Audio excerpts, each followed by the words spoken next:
ಆಸೆಗಳಿಗೆ ವಶ ಆಗಿ ಅದು ತೃಪ್ತಿ ಆಗದಿದ್ದಾಗ ಈಗೇನೋ ನೋಡಿದ್ವಿ ತಾಜ್ ಮಹಲ್, ಅಲ್ಲಿಗೆ ಹೋಗ್ಬೇಕನ್ನಿಸ್ತು, ದುಡ್ಡಿಲ್ಲ ಜೋಬಲ್ಲಿ, ಮನಸ್ಸಲ್ಲಿ ಟೆನ್ಷನ್ ಆಯಿತು. ಈ ಮಕ್ಕಳಿಗೆಲ್ಲ ದೊಡ್ಡವರು ಭಾಗವತ ಕ್ಲಾಸಿಗೆ ಕರ್ಕೊಂಡು ಹೋಗೋದು, ಮಕ್ಕಳಿಗೆ ಭಾಗವತ ಅನ್ನೋಕ್ಕೆ ಭಗವಂತ ಏನೋ ಆ ಏಜಲ್ಲಿ ಗೊತ್ತಿರಲ್ಲ. ಇದು ಯಾವ ಲೆವೆಲಿಗೆ ಆಗಿದೆ ಅಂದರೆ, ಒಂದಿಷ್ಟು ದಿನ ಮನೇಲಿ ಯಂತ್ರ ಕಟ್ಟೋದಾಯಿತು, ಒಂದಿಷ್ಟು ದಿನ ಏನೇನೋ ಕಟ್ಟೋದಾಯಿತು, ಒಂದಿಷ್ಟು ದಿನ ವಾಸ್ತು ಹಗ್ಗ ಬಿಡೋದಾಯಿತು. ತಾಪತ್ರಯ ಅಂದರೆ ಶಬ್ದದ ಅರ್ಥ ಏನು? ಎಲ್ಲ ಪೂಜೆಯಲ್ಲಿ ಹೇಳ್ತಾರೆ ತಾಪತ್ರಯ ನಿವಾರಣಾರ್ಥಂ ಅಂತ. ಆದಿ ಭೌತಿಕ, ಆದಿ ದೈವಿಕ, ಆಧ್ಯಾತ್ಮಿಕ ತಾಪ ಅಂತ ಶಾಸ್ತ್ರದಲ್ಲಿ.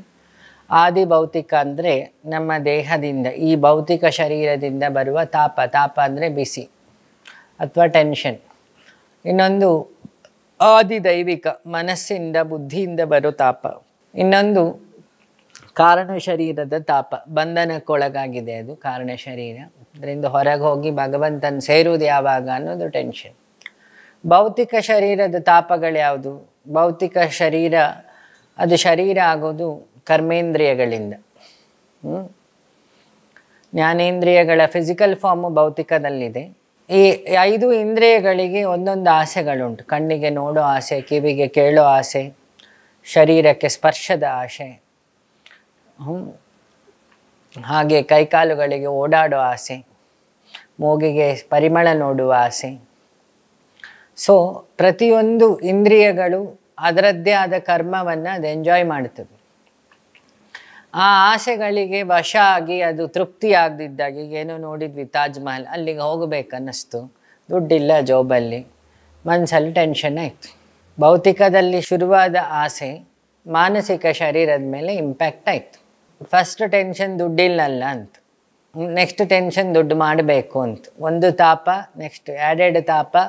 ಮೂರನೇದು ಹೇಗಾರು ಮಾಡಿ ಅಲ್ಲಿಗೆ ಹೋಗ್ಬೇಕು. 4ನೇ ತಾಪ, ಇನ್ಯಾರು ಹೋದವರನ್ನು ನೋಡಿ ಹೊಟ್ಟೆ ಕಿಚ್ಚುಪಡೋದು. ಈ 4, ಅದಕ್ಕೆ ಕಿಚ್ಚು ಅನ್ನೋ ಶಬ್ದ ಇದೆ. ಈ 4 ತಾಪಗಳು ಒಂದು ಆಸೆಯಿಂದ ಹುಟ್ಟಿತು. ನೆಗೆಟಿವ್ ಆಗಿ ಥಿಂಕ್ ಮಾಡಿದರೆ. ಪಾಸಿಟಿವ್ ಆಗಿ ಥಿಂಕ್ ಮಾಡಿದ್ವಿ, ದುಡ್ಡಿತ್ತು, ತಾಜ್ ಮಹಲಿಗೆ ಹೋದ, ಖುಷಿ ಆಯಿತು, ಇನ್ನೊಂದು 4 ಜನಕ್ಕೆ ಸೆಲ್ಫಿ ಹಾಕಿ ಉರಿಸ್ತಾ, ನೀನು ಹೋಗು ಅಂತ. ಇವ ತಲೆಗೆ ಹುಳ ಬಿಟ್ಕೊಂಡಿದ್ದು ಸಾಲದು ಅಂತ ಅವನಿಗೆ ಹುಳ ಬಿಟ್ಟ. ಇದೊಂದು ಥರದ ತಾಪ. ಸೊ ಈಗ ತಾಪ ಅಂದರೆ ಏನು ಅಂತ. ತಾಪ ಅಂದರೆ ಒಂದು ವಸ್ತು ಸುಮ್ಮನಿರ್ಲಿಕ್ಕಾಗದೆ ಇನ್ನೊಂದು ವಸ್ತುವನ್ನು ಸೇರ್ಲಿಕ್ಕೆ ಹೋಗ್ತದೆ. ಅದು ವಸ್ತು ಆಗಲಿ, ವ್ಯಕ್ತಿ ಆಗಲಿ, ಯಾರೇ ಆಗಲಿ. ಸಣ್ಣ ಎಕ್ಸಾಂಪಲ್ ಕೊಡ್ತೀನಿ. ಇದು ಪುರುಷ, ಇದು ಪ್ರಕೃತಿ, ಇದನ್ನು ಸೇರಿಸಿದ್ವಿ, ಯು ವಿಲ್ ಫೀಲ್ ಹೀಟ್. ಇದಕ್ಕೆ ಹೀಟಿಗೆ ಏನು ಹೆಸರು ಆಧ್ಯಾತ್ಮದಲ್ಲಿ? ಚಿದಗ್ನಿ ಅಂತ. ಈ ಅಗ್ನಿಯ ಮೂಲ ಯಾವುದು? ಶರೀರ ಬಿಸಿ ಇತ್ತ? ಇಲ್ಲ. ಶರೀರ ಬಿಸಿಯಾಗಿದ್ದೆಲ್ಲಿಂದ? ಹುಡುಕ್ತಾ ಹೋಗ್ಬೇಕು, ಸೂಕ್ಷ್ಮ ಶರೀರದಿಂದನೂ ಅಲ್ಲ. ಹಾಗಾದರೆ ಆ ಬಿಸಿ ಆಗ್ತಿರೋದೆಲ್ಲಿ? ದೇಹದಲ್ಲಿರೋ 5 ಪ್ರಾಣಗಳಿಂದ. ಸಮಾನ, ಉದಾನ, ವ್ಯಾನ, ಪ್ರಾಣ, ಅಪಾನ ಅಲ್ವಾ? ಈ 5 ಪ್ರಾಣಗಳು ಒಂದು ಗಂಟ್ಲ ಹತ್ರ, ಒಂದು ಗುದದ್ವಾರದ ಹತ್ರ, ಒಂದು ಹೊಟ್ಟೆಯಲ್ಲಿ, ಒಂದು ಶರೀರ ಪೂರ್ತಿ, ಇನ್ನೊಂದು ಈ ಭಾಗದಲ್ಲಿ ಇರ್ತದೆ. ಇದನ್ನೇ ನೈವೇದ್ಯದಲ್ಲಿ ಪಾನಾಯ ಸ್ವಾಹ, ಅಪಾನಾಯ ಸ್ವಾಹ, ವ್ಯಾನಾಯ ಸ್ವಾಹ, ಸಮಾನಾಯ ಸ್ವಾಹ, ಉದಾನಾಯ ಸ್ವಾಹ ಅಂತ ಹೇಳು. ಸ್ವಾಹ ಅಂದ್ರೇನು? ಅಗ್ನಿಯ ಹೆಂಡತಿ. ಯಾಕೆ ಹೇಳಿದ್ವಿ? ದೇಹದಲ್ಲಿರೋ 5 ಪ್ರಾಣಕ್ಕೆ ಅದರದ್ದೇ ಆದ ಅಗ್ನಿಯ ಹೆಸರುಂಟು, ಸಮಾನ ಅಗ್ನಿ. ಆ ಅಗ್ನಿಯ ಹೆಂಡತಿ ಸ್ವಾಹ. ಯಾಕೆ? ಮೂಲಾಗ್ನಿಯೇ, ಚಿತ್ತಗ್ನಿಯೇ 5 ಅಗ್ನಿಯಾಗಿ ಬೇರ್ಪಡ್ತು. ಆ ಮೂಲ ಅಗ್ನಿ ಎಲ್ಲಿತ್ತು? ಪ್ರಾಣಾಗ್ನಿ. ಅದು ಹೃದ್ಭಾಗದಲ್ಲಿತ್ತು, ಹೃದಯ ಭಾಗದಲ್ಲಿತ್ತು. ಈ ಭಾವನೆಗಳು ಹುಟ್ಟೋದು, ಆಸೆ ಹುಟ್ಟೋದು, ಸಂಶಯ ಹುಟ್ಟುವ ಜಾಗ ಮೆದುಳಾದ್ರು. ಈ ಭಾವನೆಗಳೆಲ್ಲ ಹುಟ್ಟೋದು ಹೃದಯದಿಂದ. ದ್ವಾರ ಯಾವುದು ಅದಕ್ಕೆ? ಕಣ್ಣು. ಈಗ ಒಬ್ಬ ವ್ಯಕ್ತಿನ ನೋಡಿ ಇವನು ಕಳ್ಳ ಅಂತ ಫೀಲ್ ಮಾಡ್ತೀವಿ. ಫಸ್ಟ್ ಯಾವ್ದು ನೋಡಿದ್ದು? ಕಣ್ಣು. ಫೀಲ್ ಆಗಿದ್ದೆಲ್ಲಿ? ಬುದ್ಧಿಯಲ್ಲಿ, ಮನಸ್ಸಲ್ಲಿ. ಇವನು ಒಳ್ಳೆಯವನು ಅಂತ ಡಿಸಿಷನ್ ತಗೊಳ್ತೀವಿ, ಅದು ಫೀಲ್ ಆಗೋದೆಲ್ಲಿ? ಅದು ನೋಡೋದು ಇದೇ ದ್ವಾರದಿಂದ. ಡಿಸೈಡ್ ಆಗಿದ್ದೆಲ್ಲಿ? ಬುದ್ಧಿಯಲ್ಲಿ. ಫೀಲ್ ಮಾಡಿದ್ದು ಯಾವುದು? ಮನಸ್ಸು. ಒಂದು ಡಿಸಿಷನಿಗೆ 3 ಜನ ಸೇರ್ತಾರೆ ಅಂತಾಯ್ತು ಅಲ್ವಾ?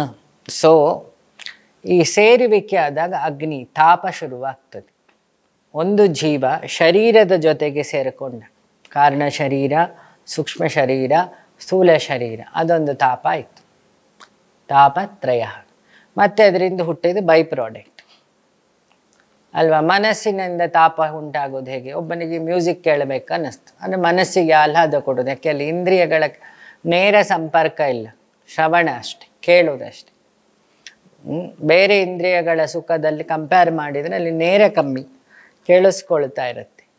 ಆ ಮ್ಯೂಸಿಕ್ ಅವನಿಗೆ ಖುಷಿ ಕೊಡಲಿಲ್ಲ, ಕಿರಿಕಿರಿ. ಯಾರೋ ಒಬ್ಬ ಗಿಟಾರನ್ನು ಇಷ್ಟಪಡೋವನಿಗೆ ಹಳೇ ಶಾಸ್ತ್ರೀಯ ಹಾಕಿದ ತಕ್ಷಣ ಅವನಲ್ಲೇ ಆಕಳಿಸ್ತಿರ್ತಾನೆ, ಮುಗಿದ್ರೆ ಸಾಕಪ್ಪ ಪ್ರೋಗ್ರಾಮು ಅಂತ. ಅದೊಂದು ತಾಪ ಅಲ್ಲಿ ಹುಟ್ಟಿತು. ಆ ಕಿರಿಕಿರಿ ಇನ್ನೊಬ್ಬರ ಮೇಲೆ, ಇದು ಮಕ್ಕಳೆಲ್ಲ ಮಾಡ್ತಾರೆ. ಈ ಮಕ್ಕಳಿಗೆಲ್ಲ ದೊಡ್ಡವರು ಭಾಗವತ ಕ್ಲಾಸಿಗೆ ಕರ್ಕೊಂಡು ಹೋಗೋದು, ಮಕ್ಕಳಿಗೆ ಭಾಗವತ ಅನ್ನೋಕ್ಕೆ ಭಗವಂತ ಏನು ಅನ್ನೋ ಆ ಏಜಲ್ಲಿ ಗೊತ್ತಿರಲ್ಲ. ಆವಾಗ ಅವರು ಎಳ್ಕೊಂಡು ದೇವಸ್ಥಾನಕ್ಕೆ ಹೋಗೋದು, ತೀರ್ಥ ತಗೋ ಅನ್ನೋದು, ಹಿಂಗೆ ನಮಸ್ಕಾರ ಮಾಡೋದು, ಅಡ್ಡ ಬೀಳನ್ನೋದು ಅವು ಮಾಡ್ತಾವೆ, ಹೆದರಿ ಮಾಡ್ತಾವೆ, ಅರ್ಥ ಆಗಿ ಮಾಡಲ್ಲ. ಇದು ಇವತ್ತು ಸನಾತನ ಧರ್ಮದ ಪರಿಸ್ಥಿತಿ. ಒಂದು ಸಣ್ಣ ಜೋಕಾಯಿತು. ಒಂದು 4-5 ತಿಂಗಳ ಹಿಂದೆ ಒಂದು ಗೋಡೆ ಯಾರು ಒಬ್ಬ ಹೋಗಿ ನಮಸ್ಕಾರ ಮಾಡಿದ್ದು, ರೀಲ್ಸಲ್ಲೆಲ್ಲ ಬಿಟ್ಟಿರ್ಬೇಕು, ಯಾವುದೋ ಒಂದು ಬಸ್ ಸ್ಟ್ಯಾಂಡಲ್ಲಿ 10 ಜನ ಅದಕ್ಕೆ ನಮಸ್ಕಾರ ಮಾಡೋಕ್ಕೆ ಶುರು ಮಾಡಿದರು. ನಮಸ್ಕಾರ ಮಾಡಿದವನು ಬೇಕಂತ ಮಾಡಿದ್ದು. ಆ ಗೋಡೆಯಲ್ಲಿ ಏನೂ ಇರಲಿಲ್ಲ. ಇನ್ಯಾರೋ ಬಂದು ಅದಕ್ಕೆ ಕುಂಕುಮ ಇಟ್ಟ. ಸ್ವಲ್ಪ ದಿನಕ್ಕದು ಒಂದು ದೇವರ ಹೆಸರಾಯಿತು, ಗಂಟೆ ಕಟ್ಟಿದ್ರು, ಪೂಜೆ ಶುರುವಾಯಿತು. ಒಬ್ಬ ಪೂಜಾರಿ ಆಯಿತು, ಒಬ್ಬ ದಾರ ಮಾರವನಾಯಿತು, ಒಬ್ಬ. ಇದು ನಮ್ಮ ಸನಾತನ ಧರ್ಮ ಹಾಳಾಗ್ತಿರೋದು ಹೇಗೆ? ಅಂಧಶ್ರದ್ಧೆ. ಯಾವುದನ್ನು ಕರ್ಮವನ್ನು ಮಾಡೋ ಮೊದಲು ಅದ್ರ ಬಗ್ಗೆ ತಿಳುವಳಿಕೆ ಇಲ್ಲದೆ ಮಾಡಿದರೆ ಅದು ಅಂಧಶ್ರದ್ಧೆ. ಇದು ಯಾವ ಲೆವೆಲಿಗಾಗಿದೆ ಅಂದರೆ, ಒಂದಿಷ್ಟು ದಿನ ಮನೇಲಿ ಯಂತ್ರ ಕಟ್ಟೋದಾಯಿತು, ಒಂದಿಷ್ಟು ದಿನ ಏನೇನೋ ಕಟ್ಟೋದಾಯಿತು, ಒಂದಿಷ್ಟು ದಿನ ವಾಸ್ತು ಹಗ್ಗ ಬಿಡೋದಾಯಿತು, ಒಂದಿಷ್ಟು ದಿನ ಗೋಡೆ ಹೊಡೆಯೋದಾಯಿತು. ಈಗೆಲ್ಲ 5 ವರ್ಷದಿದ್ದು. ನಮ್ಮ ಜನ ಒಂದು ಲಿಮಿಟ್ ನೋಡಿದರೆ ಹೆದರ್ತಾರೆ. ಇದು ಬೆಂಗಳೂರಿನ ಸಿಟಿಗಳ ಈಗಿನ ಪರಿಸ್ಥಿತಿ. ಮಕ್ಕಳು ಯಾಕೆ ಹೀಗಾದರೂ? ತಂದೆ ತಾಯಿ ಮಾಡಿದ ಹುಚ್ಚು ಪ್ರಾಕ್ಟೀಸ್ ಇಲ್ಲ.